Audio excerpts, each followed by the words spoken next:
കർത്താവ് നിങ്ങളോടുകൂടെ അങ്ങേ ആത്മാവോടും കൂടെ. യോഹന്നാന്റെ വിശുദ്ധ സുവിശേഷത്തിൽ നിന്നുള്ള വായന. കർത്താവേ, അങ്ങേക്ക് മഹത്വം. മരിച്ചവരിൽ നിന്ന് താൻ ഉയർപ്പിച്ച ലാസർ താമസിച്ചിരുന്ന ബെഥാനിയിലേക്ക് പെസഹയ്ക്ക് 6 ദിവസം മുമ്പ് യേശു വന്നു. അവർ അവന് അത്താഴമൊരുക്കി. മാർത്ത പരിചരിച്ചു. അവനോടുകൂടെ ഭക്ഷണത്തിനിരുന്നവരിൽ ലാസറുമുണ്ടായിരുന്നു. മറിയം വിലയേറിയതും ശുദ്ധവുമായ ഒരു കുപ്പി നാർദിൻ സുഗന്ധതൈലമെടുത്ത് യേശുവിൻ്റെ പാദങ്ങളിൽ പൂശുകയും തൻ്റെ തലമുടി കൊണ്ട് അവൻ്റെ പാദം തുടയ്ക്കുകയും ചെയ്തു. തൈലത്തിൻ്റെ പരിമളം കൊണ്ട് വീട് നിറഞ്ഞു.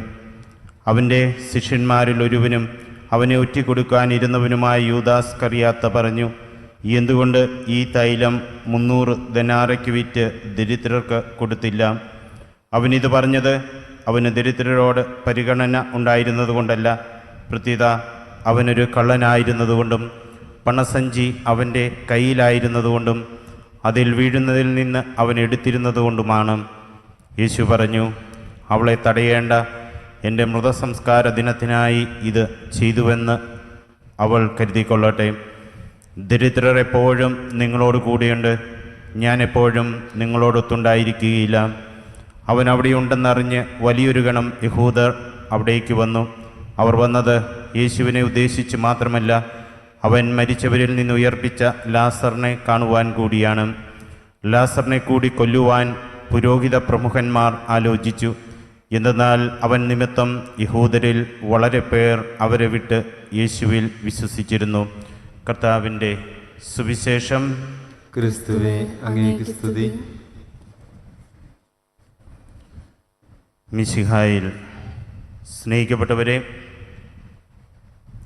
ഇന്നത്തെ സുവിശേഷത്തിൽ ഈശോ താൻ ഉയർപ്പിച്ച ലാസറിൻ്റെ വീട്ടിലേക്ക് വരുന്നതും അവിടെ അവൻ ഭക്ഷണത്തിനിരിക്കുമ്പോൾ മറിയം വളരെ വിലയേറിയ നാർദിൻ സുഗന്ധതൈലമെടുത്ത് യേശുവിൻ്റെ പാദങ്ങളിൽ പൂശുകയും അവളുടെ തലമുടി കൊണ്ട് അത് തുടയ്ക്കുകയും ചെയ്യുന്നതായിട്ട് നമുക്ക് കാണുവാനായിട്ട് സാധിക്കും.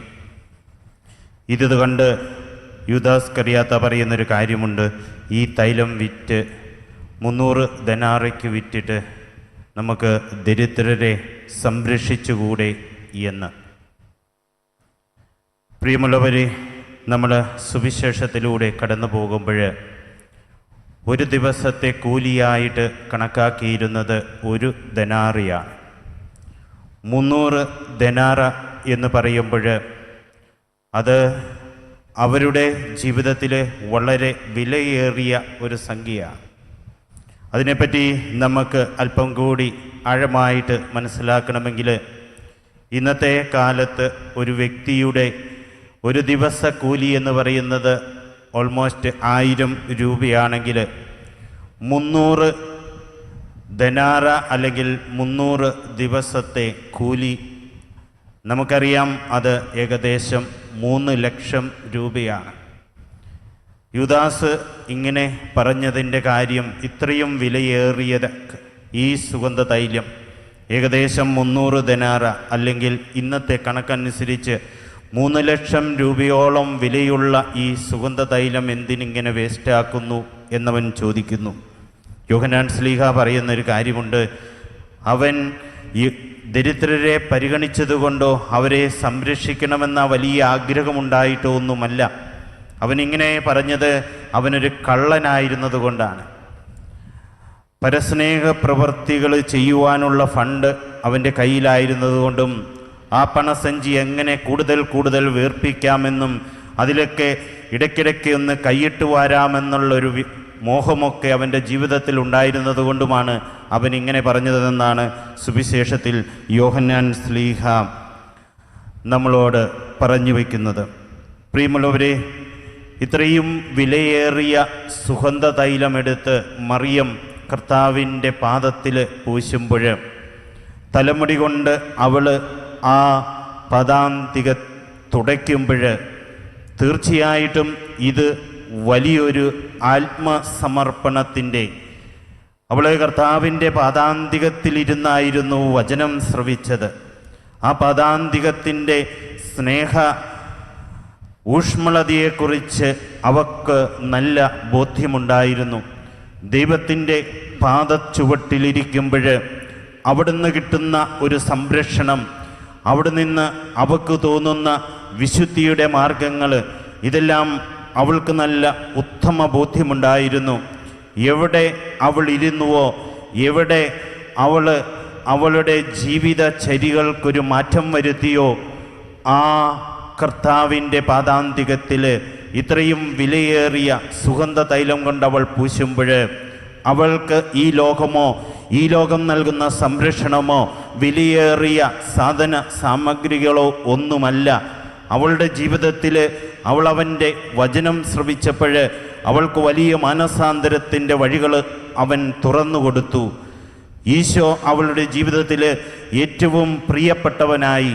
ഈശോയ്ക്കപ്പുറം അവളുടെ ജീവിതത്തിൽ മറ്റൊന്നും ഇനി ജീവിതം മുന്നോട്ടുള്ള യാത്രയിൽ ആവശ്യമില്ല എന്നവൾ മനസ്സിലാക്കിക്കൊണ്ട് അവൾ ജീവിതത്തിൻ്റെ ഭാഗമാക്കി വച്ചിരുന്ന ഈ സുഗന്ധ തൈലം എവിടെയെങ്കിലുമൊക്കെ ഇത് ആവശ്യമായിട്ട് വരും, ഹൃദയത്തോട് ചേർത്ത് വെച്ച ഈ സുഗന്ധ തൈലം അവൾ പൊട്ടിച്ച് ഈശോയുടെ പാദങ്ങൾ പൂശി കഴുകി അത് തലമുടി കൊണ്ട് തുടയ്ക്കുമ്പോൾ അവൾ നമുക്ക് ഓരോരുത്തർക്കും ഈ വിശുദ്ധ വാരത്തിൽ പകർന്നു തരുന്നൊരു സന്ദേശമുണ്ട്. പ്രിയമുള്ളവരെ, ഒരുപക്ഷെ നമുക്ക് ഈശോയിലേക്ക് കടന്നു വരുവാൻ, ഈശോയെ അറിയുവാൻ, ഈശോയെ സ്നേഹിക്കുവാൻ, എല്ലാം ത്യജിച്ചുകൊണ്ട് കർത്താവിനെ ഹൃദയത്തിൽ ഏറ്റെടുക്കുവാനൊക്കെ തടസ്സമായി ജീവിതത്തിൽ എവിടെയോ ഇനിയും നമ്മൾ കാത്തു സൂക്ഷിക്കുന്ന ചില വസ്തുവകകൾ, ചില ആത്മബന്ധങ്ങൾ, യേശുവിൽ നിന്ന് നമ്മെ അകറ്റുന്ന എന്തൊക്കെയോ നമ്മുടെ ജീവിതത്തിൽ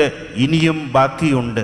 അവയെല്ലാം പൊട്ടിച്ച് അതിൽ നിന്നെല്ലാം വിമുക്തി നേടിക്കൊണ്ട് കർത്താവിൽ അഭയം തേടിയാൽ ഈ ലോകമോ, ഈ ലോകം നൽകുന്ന സന്തോഷങ്ങൾക്കും അപ്പുറം നിത്യതയുടെ ഒരു വലിയ ആനന്ദം, ഒരു വലിയ ഉറപ്പ്, ഒരു വലിയ സംരക്ഷണം അതവൾ ജീവിതത്തിൽ മനസ്സിലാക്കി.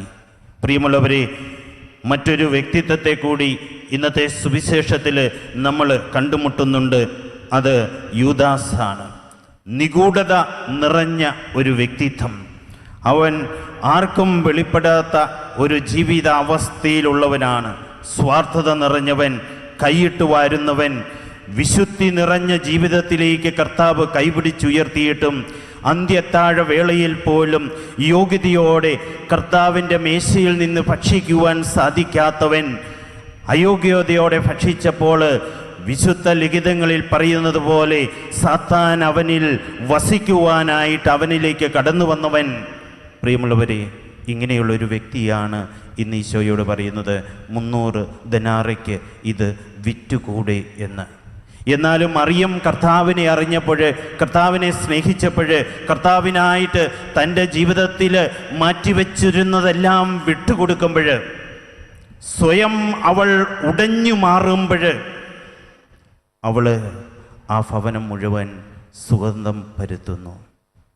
പ്രിയമുള്ളവരെ, ഇതാണ് നമ്മുടെ ജീവിതത്തിൽ ഈ വിശുദ്ധ വാരത്തിൽ സംഭവിക്കേണ്ടത്.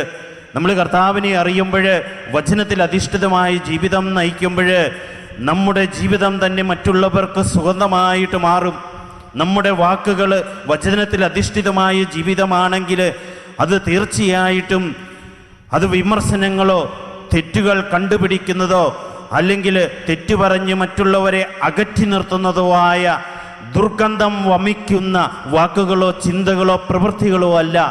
അതിനപ്പുറം വിശുദ്ധിയുടെ പരിമളം പരത്തുന്ന മറിയത്തെ പോലെ ഹൃദയത്തിൽ കർത്താവിനെ ഏറ്റെടുക്കുമ്പോൾ, ആ വലിയ സ്നേഹത്തിൻ്റെ ഊഷ്മളതയിൽ അവനോട് ചേർന്ന് നിൽക്കുമ്പോൾ, ഇനിയും എനിക്കെന്തൊക്കെയോ ഉണ്ട്, ഇതെനിക്ക് വേണം, ഇതാണ് എൻ്റെ ആശ്രയം എന്നൊക്കെ ചിന്തിച്ചു കൂട്ടിയിരുന്ന ചിലതൊക്കെ വിട്ടുകൊടുക്കുമ്പോൾ, സ്വയം ത്യാഗം ചെയ്ത് ഉടയുമ്പോൾ ഈ ലോകത്തിന് നമ്മൾ പ്രകാശമായിട്ട് മാറും. ഈ ലോകത്തിൽ നമ്മൾ സുഗന്ധം പരത്തുന്നവരായിട്ട് മാറും. നമ്മുടെ ജീവിതത്തിൽ ഇങ്ങനെയുള്ള വലിയൊരു സന്ദേശമാണ് ഇന്ന് ഈശോ തരുന്നത്.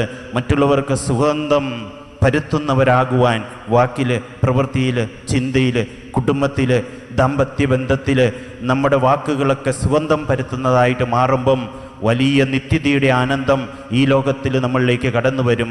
പ്രിയമുള്ളവരെ, ദുർഗന്ധം വമിക്കുന്ന ചില പ്രവൃത്തികളൊക്കെ നമ്മുടെ ജീവിതത്തിലുണ്ടെങ്കിൽ തീർച്ചയായിട്ടും അത് നമുക്ക് ഈശോയ്ക്ക് വിട്ടുകൊടുത്തുകൊണ്ട് മനസാന്തരത്തിൻ്റെ വഴികളിലൂടെ നമുക്ക് ഈ വിശുദ്ധ വാരത്തിൽ ചരിക്കാം. കർത്താവ് നമ്മെ അനുഗ്രഹിക്കട്ടെ. പിതാവിൻ്റെയും പുത്രൻ്റെയും പരിശുദ്ധാത്മാവിൻ്റെയും നാമത്തിൽ ആമേൻ.